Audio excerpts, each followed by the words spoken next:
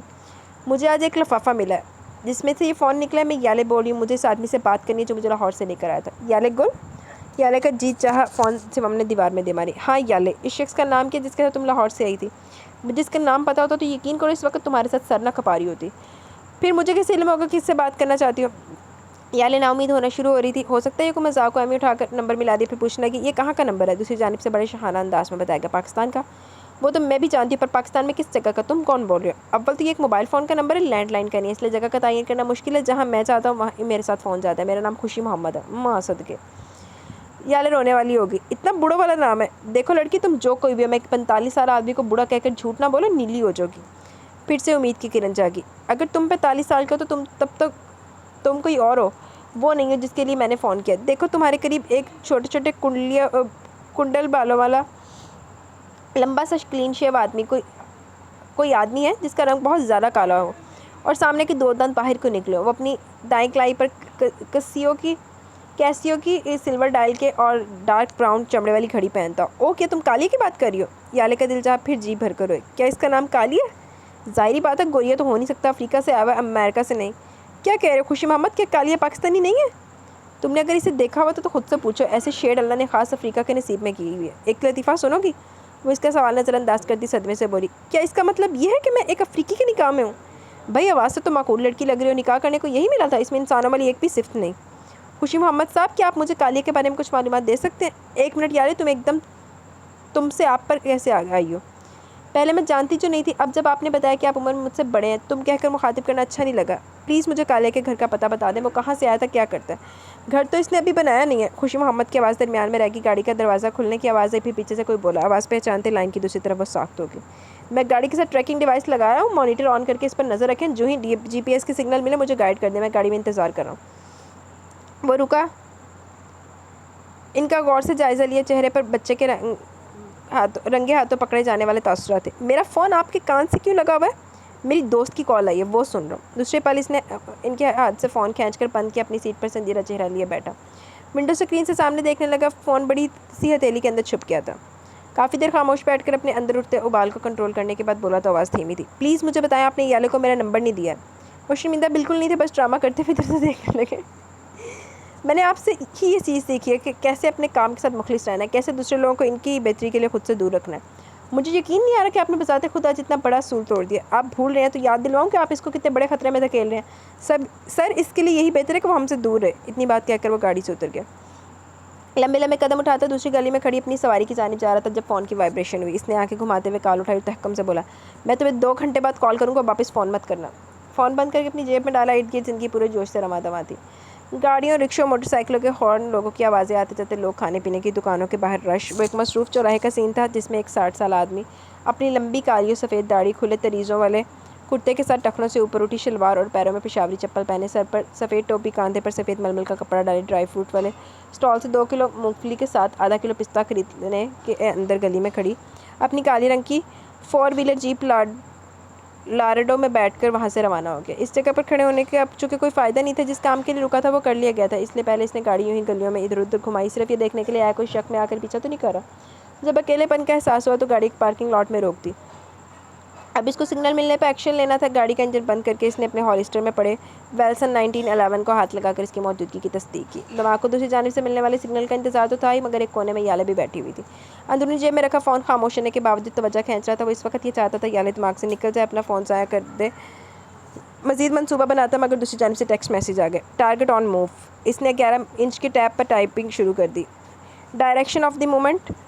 ساتھ ہی دوسری جانب سے 4 لائنوں کا میسیج ہے جس میں مختلف سڑکوں کے نام درج تھے جہاں سے وہ گاڑی گزر رہی تھی جس کا پیچھا کیا جا رہا تھا۔ اس نے ٹیب گود میں ڈالا اور انجن کی چابی گھمائی۔ گاڑی میں زندگی کی لہر دوڑتے ہی اس نے گاڑی پارکنگ لاٹ سے نکال لی، نارمل سی سپیڈ کے ساتھ مطلوبہ سمت کی جانب بڑھنے لگا کیونکہ اس کو ٹارگٹ کی آخری مقام چاہیے تھا۔ 10 منٹ بعد ٹیب کی سکرین روشن ہوئی، ٹارگٹ اسٹاپ ڈیٹ۔ آگے راولپنڈی کے ایک پوش علاقے میں موجود بنگلے کا ایڈریس تھا، اسٹاپ ڈیٹ۔ آگے راولپنڈی کے ایک پوش علاقے میں موجود بنگلے کا ایڈریس تھا، وہ اس جگہ کو جانتا تھا۔ گاڑی کا گیئر بدل کر سپیڈ بڑھا دی، بنگلے کے قریب پہنچ کر پہلے ایک سارا راؤنڈ چکر لگایا، پھر گاڑی کچھ بلاک ہٹ کر دور روک دی۔ 2 منٹ بعد جب وہ گاڑی سے نکلا، کالے لباس میں رات کا حصہ معلوم ہو رہا تھا۔ آدھے گھنٹے کے اندر اپنے کام کا پہلا حصہ مکمل کر کے واپس گاڑی میں آ گیا۔ اپنے ٹیب کی سکرین کا سیکیورٹی لاک کھول کر ادھر سے اسے کنیکٹ کیا۔ اب اس کے پاس 3 مختلف کیمروں سے ملنے والی ویڈیو براہ راست نظر آ رہی تھی۔ پہلے کیمرے سے گراج میں کھڑی 3 گاڑیاں، گارڈ اور آتے جاتے نوکر نظر آ رہے تھے۔ اس کا مین فوکس لال رنگ کی ہونڈا سٹی پر تھی۔ دوسرا کیمرہ بنگلے کے عقب کا سارا منظر تھا جہاں 4 سیکیورٹی کے آدمی باسلحہ آن ڈیوٹی تھے، اگلے حصے کی جانب 3 اسلحہ بردار موجود تھے۔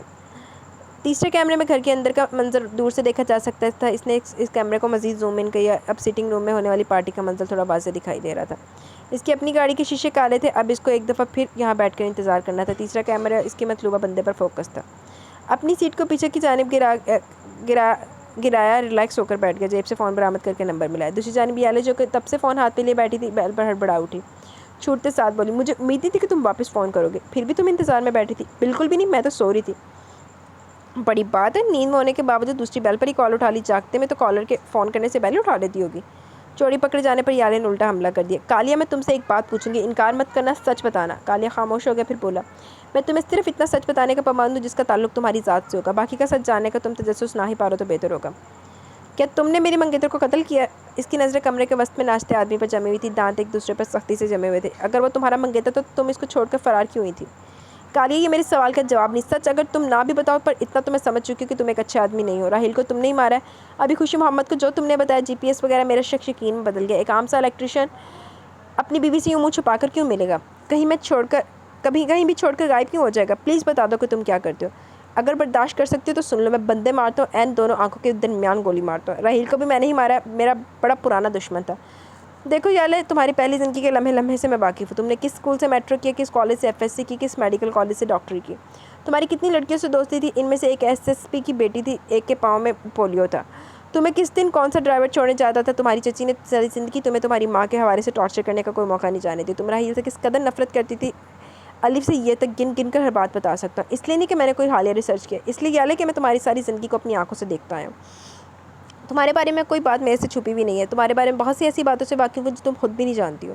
تمہیں اللہ کا شکر ادا کرنا چاہیے، میرے کوئٹہ تمہیں لینے آنے سے پہلے تم اس لڑکی کے ساتھ وہاں سے چلی گئی تھی، کیونکہ میرا پروگرام تمہیں واپس چھوڑ کر آنے کا تھا۔ اگر ایسا ہوتا تو تم نے بھی اس وقت راہیل کے پاس موجود ہونا تھا۔ سمجھ رہی ہو میں کیا کہہ رہا ہوں؟ وہ لوگ کل بھی تم سے بھاگتے تھے، آج تو تم پر ان کا اکلوتا بیٹا مارنے کا الزام آ رہا ہے۔ جو تھوڑا بہت لحاظ اس گھر میں تمہارے ساتھ ہونا تھا وہ تمہارے باپ کی چھوڑی ہوئی دولت کی وجہ سے تھا، مگر آج وہ لوگ سب سے قیمتی سرمایہ کھو کر زخمی بیٹھے ہیں۔ وہ چیپٹر ہمیشہ کے لیے بند ہو چکا ہے، جتنی جلدی مان جاؤ گی اتنی جلدی اپنے زندگی کو لائن پر لا سکو گی۔ تمہارے پاس جاب ہے، اچھی کہانی بنا کر وہاں جگہ پانے میں کامیاب ہوئی ہو۔ میرا مشورہ، اپنی نئی زندگی شروع کرو، پیچھے مڑ کر نہیں دیکھنا۔ یالے دم سادے بیٹھی صرف سن رہی تھی، آنسو آنکھوں میں جم کر رہ گئے۔ جہاں تک رہی میری بات، میں نے صرف تمہاری وقتی طور پر مدد کی ہے، اب آگے کا راستہ تمہیں خود تلاشنا ہوگا۔ بہتر ہوگا کہ اگر آئندہ یہ نمبر نہ ملا ہو۔ اپنے فون میں سے اس کو ڈیلیٹ کر دینا. البتہ فون کے زیر استعمال رکھنا چاہو تو رکھ سکتی ہو، مگر لاہور کا نمبر کبھی بھول کر بھی مت ملانا. نہ صرف تم اپنے آپ کو خطرے میں ڈالو گی مگر ان سب لوگوں کو بھی جو تمہاری مدد کر رہے ہیں. ابھی مجھے ضروری کام سے جانا، اپنا خیال رکھنا. اللہ حافظ. یالے. لائن کٹ گئی. یالے کا نچلا لب دانتوں میں دبا ہوا تھا. اس نے اپنی آنکھیں سختی سے میچ لی. بے رنگ پانی قطرہ قطرہ پگھل کر گرتا رہا. یالے اتنا بیچاری اتنا بہت پیڑی ہو رہی، پتہ نہیں کیڑے کرمانی کندے کرمانی سزا مل رہی ہے یالے نے. کچھ اور بھی کام ہے ہمیں اے کمیں جاننا، کوئی کب تک الجھی ہوئی زلفوں کو سنوارے. 1:45 بجے وہ اپنی گاڑی سے نکلا تو ہولسٹر میں اس کا ویلسن 1911 اور بنالی M1 کندھے پر پیچھے کی جانب لٹکی ہوئی تھی. ویسٹ بینڈ کے ساتھ رسی کا گچھا بندھا ہوا تھا. ٹانگ کے ساتھ خنجر لگا ہوا تھا. بیک پیک میں ٹیپ موجود تھا جو کہ خاص مقصد کے لیے تھا. وہ اپنی پوری تسلی کر چکا تھا. گھر کے اندر کل 11 آدمی اسلحہ بردار تھے. اگر آمنے سامنے مقابلہ ہوتا تو وہ ویلسن کی بجائے بنالی کو استعمال کرنا پسند کرتا. براہ راست اس گھر میں داخل ہونا زیادہ شور و غل کا باعث بنتا، جبکہ اس کی آج کی رات پوری کوشش یہی تھی کم سے کم آواز پیدا ہو، کیونکہ یہ ایک رہائشی علاقہ تھا. ایک پلس پوائنٹ یہ تھا پولیس اسٹیشن 4 میل کی دوری پر تھا. اگر فائر ہونے کی صورت میں کوئی پولیس کو فون کرتا بھی تو ان کے آنے میں 15-20 منٹ لگ جاتے. اپنے مطلوبہ بنگلے سے پہلے والے بنگلے کی دیوار ایک جسٹ میں عبور کرنے کے بعد ڈرین پائپ کی مدد سے چھت تک آیا. اس کے بوٹ کا مٹیریل ایسا تھا کہ قدموں کی ذرا آواز نہ پیدا ہوتی. دوسری چھت پر رسی پہن کر لائن بنانے کے بعد ہوک لگا کر سلائڈ کرتا ہوا بنگلے کی چھت پر پہنچ گیا. اس عمل میں 3.5 منٹ لگ گئے تھے. جس کمرے میں وہ آدمی موجود تھا وہ کمرہ دوسری منزل پر تھا. منڈیر کے ساتھ مضبوطی سے رسی باندھ کر اس کے ذریعے سر نیچے اور پاؤں اوپر کی جانب کر کے الٹا نیچے کھڑکی کی جانب لٹک کر جب کھڑکی کے پاس آیا تو وہ تھوڑی سی کھلی ملی. تھوڑی سی اور کھولنے کے بعد اس نے اپنی ٹانگوں کی گرفت رسی پر ڈھیلی کی اور گھوم کر کھڑکی کے اندر کود گیا. پیروں کے نیچے قالین ہونے کی وجہ سے زیادہ آواز پیدا نہ ہو سکی. اس نے سب سے پہلے کھڑکی بند کر کے پردے برابر کیے. پھر بیڈ پر لیٹے دونوں افراد میں سے ایک کا چہرہ غور سے دیکھنے کے بعد جیب میں سے ٹیپ نکال کر اس آدمی کے منہ پر لگائی. پھر دونوں ہاتھ کمر کے پیچھے باندھ کر ان پر ٹیپ لپیٹی. اس طرح پاؤں بھی باندھے کے اس کو ہیڈ بورڈ کے ساتھ سیدھا کر کے بٹھا دیا. جس کو احتجاج کرنے کے 1 سیکنڈ میں نہ ملا. آنکھیں پھاڑ کر سامنے نظر آنے والے نقاب پوش کو دیکھ رہا تھا. منہ سے گھٹی گھٹی آوازیں نکل رہی تھی. اس دوران سامنے 7 سوئی برہنہ عورت اٹھ کر شور مچانے کے فل پروگرام میں تھی. جب اس نے ویلسن نکال کر اس پر تاننے کے بعد اپنے ہونٹ پر انگلی رکھ کر خاموش رہنے کی تاکید کی. اپنے کپڑے پہنو اور چپ چاپ ادھر اس آدمی کے ساتھ بیڈ پر بیٹھ جاؤ. اگر شور کر کے کسی کو متوجہ کرنے کی کوشش کرو گی اس صورت میں اپنی جان سے جاؤ گی. بلٹ کی کانپتی ہوئی ٹانگوں سے جلدی جلدی اپنے کپڑے پہننے کے بعد بیڈ پر بیٹھ گئی. اس نے بیک پیک میں سے ٹیب نکال کر ایک ویڈیو کال میں لائی اور کرسی کھینچ کر بیڈ کے سامنے تھوڑا ہٹ کر بیٹھتے سے پہلے کمرے کی مین لائٹ جلا دی. بیگ میں سے ایک لوہے کی چھڑی نکال کر کھولی جو ایک سٹینڈ کی شکل اختیار کر کے. اس پر ٹیب اس طرح لگائی کہ اس کا منہ بیڈ کی جانب تھا. کار اٹھائے گی تو دوسری جانب موجود عورت سے مخاطب ہوا جو کالے کو نہیں دیکھ سکتی تھی بلکہ بیڈ کا منظر صاف نظر آ رہا تھا جس نے اس کے حواس پر بجلی گرانے کا کام کیا. مسز مختار احمد، میں آپ کو رات کے اس وقت تکلیف دینے کے لیے انتہائی معذرت خواہ ہوں، مگر یہ سب کرنا ضروری تھا تاکہ آپ اس آدمی کے اصل روپ سے واقف ہو سکیں. اب کیا آپ مجھے بتا سکتی ہیں آپ اس شخص کو پہچانتی ہیں؟ نہیں، یہ MP مختار احمد ہے، میرا شوہر، مگر یہ تو کام کے سلسلے میں دبئی گیا ہوا ہے. اس کے ساتھ یہ لڑکی کون ہے اور یہ سب کیا ہے؟ کون بول رہا ہے؟ آپ کا شوہر دبئی میں نہیں ہے، اس وقت راولپنڈی میں موجود ہے. اس کے ساتھ اس کی رکھیل بیٹھی ہوئی ہے. پلیز اس عورت پر غصہ نہ ہو، یہ تو کٹ پتلی ہے. میں آپ کی توجہ اصل فنکار کی جانب دلوانا چاہتا ہوں. یہ عورت جو اس کے ساتھ موجود ہے یہ زور زبردستی نہیں بلکہ اپنی مرضی سے یہاں موجود ہے. اس کی جیسی مزید 3 اور اس وقت اس گھر میں آپ کے شوہر کے دوستوں کے ساتھ دے رہی ہیں. ان کا بھی پیٹ ہے، اپنے انداز میں کما رہی ہیں. اصل چیز جو ہے وہ ابھی آپ کے سامنے آئے گی. اگر بات آپ کی برداشت سے باہر ہو جائے تو آپ یہ کال بند کر سکتی ہیں. پھر وہ مختار احمد کی طرف متوجہ ہوا.